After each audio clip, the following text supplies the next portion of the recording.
بسم الله الرحمن الرحيم. يا أيها المزمل قم الليل إلا قليلا نصفه أو انقص منه قليلا أو زد عليه ورتل القرآن ترتيلا إنا سنلقي عليك قولا ثقيلا إن ناشئة الليل هي أشد وطئا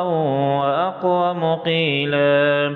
إن لك في النهار سبحا طويلا واذكر اسم ربك وتبتل إليه تبديلا رب المشرق والمغرب لا إله إلا هو فاتخذه وكيلا واصبر على ما يقولون واهجرهم هجرا جميلا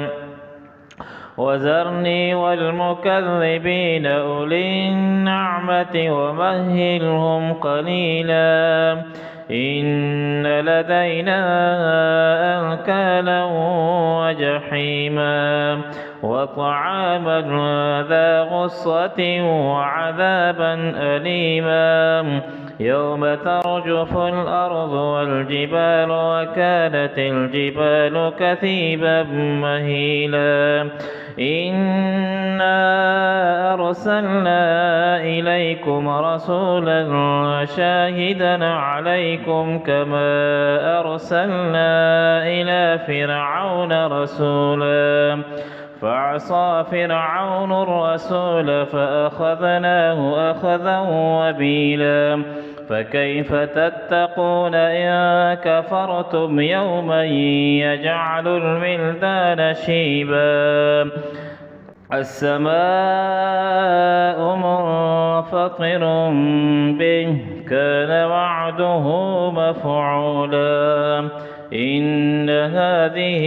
تذكرة فمن شاء اتخذ إلى ربه سبيلا إن ربك يعلم أنك تقوم أدنى من ثلثي الليل ونصفه وثلثه وطائفة من الذين معك والله يقدر الليل والنهار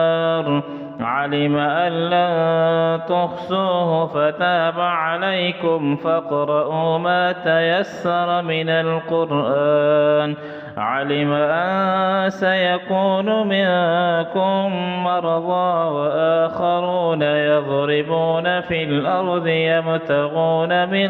فضل الله وآخرون يقاتلون في سبيل الله فاقرؤوا ما تيسر منه وأقيموا الصلاة وآتوا الزكاة وأقرضوا الله قرضا حسنا وما تقدموا لأنفسكم من خير تجدوه عند الله هو خيرا وأعظم أجرا واستغفروا الله إن الله غفور رحيم.